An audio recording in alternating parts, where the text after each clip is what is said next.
At ngayon pinapatotohanan ng mga 18 Marines. Si Saldico, inutusan sila na magbayad kay Chairman George Garcia ng 4 na maleta ng milyong-milyong salapi. Bilang abogado, nakita ko yung mga pinakamalaking scam. Pero ang pinakamalaking scam sa buong Pilipinas ay ang ating gobyerno. Totoo po, ng impluwensya po ng administrasyon na ito ay pervasive at halos lahat ng tao sa ating gobyerno ay kinurap nila. Pati sa aming bayan, kinurap nila. Sila po ay napakalaking scam. Magandang umaga po sa atin lahat. Good morning. Kumusta na po kayo lahat? Ngayon ay alas 6 na ng umaga, Lunes. Ito, mayroon akong ipapanood sa inyo na isang video mula sa isang abogado, Vice Mayor.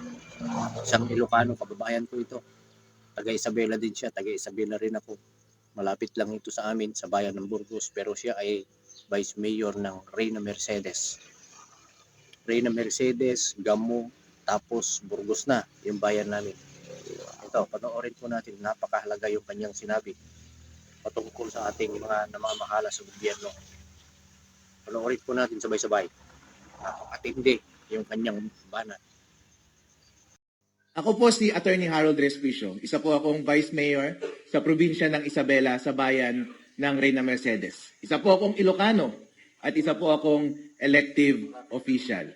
Pero higit sa lahat, isa po akong Pilipino. Hindi po totoo yung sinasabi nila na lahat na sa ating gobyerno ay tumatahimik na lamang at hindi lumalaban. Totoo po, ng impluwensya po ng administrasyon na ito ay pervasive at halos lahat ng tao sa ating gobyerno ay kinurap nila. Pati sa aming bayan, kinurap nila. Sila po ay napakalaking scam. Bago po ako pumasok sa gobyerno, first time ko po maging public servant, maging public official this time. Ngayong 2025, before that, nasa private practice ako at nasa private industries lang ako. Pero pagpasok ko dito sa gobyerno, nakita ko po ang laking scam. Bilang abogado, nakita ko yung mga pinakamalaking scam. Pero ang pinakamalaking scam sa buong Pilipinas ay ang ating gobyerno. At lahat sila ay sama-sama. At iisa ang ulo. At ang biktima ay ang buong taong bayan. Tayo ang nagbabayad ng buwis. Binibigay natin ang lahat ng pera sa kanila para lamang sila ay maghati-hati at magpakasarap. At ma-ensure nila na habang buhay na sila ay nasa kapangyarihan. Yan po ay totoo. Inuuna nila yan sa panahon ng eleksyon. Nag-participate po ako sa eleksyon at yung expertise ko sa pag-audit ng information technology at pag-aabogado ay na-play ko doon, nakita ko. Doon unang binibili ang ating kalayaan. At ngayon pinapatotohanan ng mga 18 Marines. Si Saldico, inutusan sila na magbayad kay Chairman George Garcia ng 4 na maleta ng milyong-milyong salapi. Kung imumultiply mo lahat yun, daan-daang milyon po iyon para kay Chairman George Garcia. Magkano po yun? Ano po ang kapalit nun? Hindi ba't para bilhin yung outcome ng ating eleksyon? Ang eleksyon na lamang ang tanging mekanismo para ang bawat mamamayang Pilipino ay ma-exercise nila yung kanilang direct power sa bansang Pilipinas. Kapag tinanggal pa natin ang democratic process na ito na mag-elect directly ng mga taong mamumuno sa atin, masasabi pa ba natin na totoo tayong malaya? Hindi po tayo totoong malaya.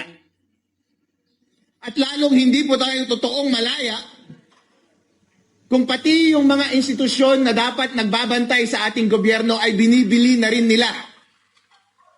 Ang mekanismo sa ating konstitusyon para bantayan ng ating gobyerno ay yung mga investigasyon doon sa Senate at doon sa House of Representatives. doon sa mga hearing ng mga komite. Pero nabigyan ba sila ng mga envelope? Nabigyan po. Kapag yung magbabantay sa ating gobyerno ay nababayaran natin, matasabi ba natin sa ating sarili na totoo tayong malaya? Hindi po. Ganon din po sa ating judiciary. Marami ang sinasabi sa kanila ay nababayaran. Merong dating leader ng judiciary na pumasok sa executive, pero sila ka-textmate ni BBM. At nag-uusap sila paano magnakaw ng pera ng taong bayan. Kung lahat ng ating independent institutions na ito ay magkakasama na, kasama na sila sa scam, totoo pa bang malaya tayo? Hindi po tayo malaya, mga kapatid. Itong mga 18 Marines, hindi nyo ba naaalala last time? Noong ginagawa nilang scapegoat si Zaldico, di ba sinasabi nila na, uy, si Zaldico, bakit 18 Marines ang iyong mga bodyguard? Ang dami-dami, 18 Marines. Di ba ibig sabihin, binibigyan nyo ng credibility yung 18 Marines na yun, the fact na meron siyang hawak na 18 Marines. Pero nung lumabas yung mga 18 Marines, at sinabi nilang totoo na kami ang nagde-deliver in behalf of Zaldico, laban. Papunta yung pera dito kay Romualdez at mga congressman, senador, Comelec, kila Trillanes. Ngayon, ayaw nyo na silang paniwalaan? Ano ba talaga, mga bossing? Kapag against na sa inyo yung narrative, noong bumaliktad na sa inyo yung narrative, biglang ayaw nyo na silang paniwalaan. Pero nung ibinubuhos ninyo yung scapegoat kay Zaldico, grabe. Binibigyan nyo ng credibility na puro Marines yung bodyguard niya. Pero ngayon nagsalita na sila, automatic ayaw nyo na silang paniwalaan? Kasi kayo yung tinuturo na tumanggap? Mga ipokrito talaga itong mga tao na ito. Grabe yung pagka-ipokrito.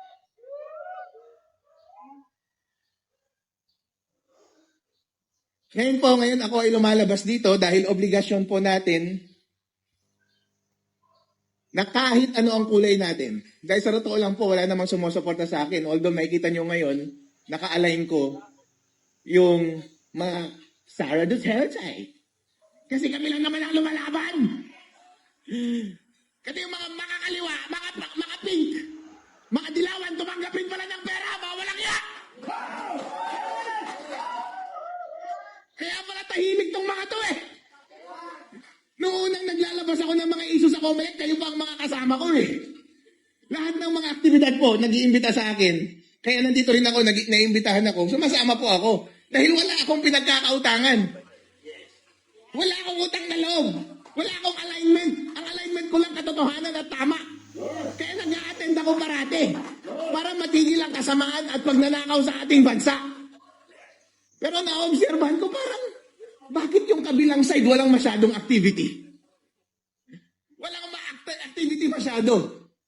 Napapadalas tuloy, napapansin nila, bakit Harold parang dito ka sa opposition na sasama parate? Eh sila lang yung may activity eh, nalaban sa gobyerno. Yung mga ibang partido, wala nang activity na laban sa gobyerno. Dahil bayad silang lahat!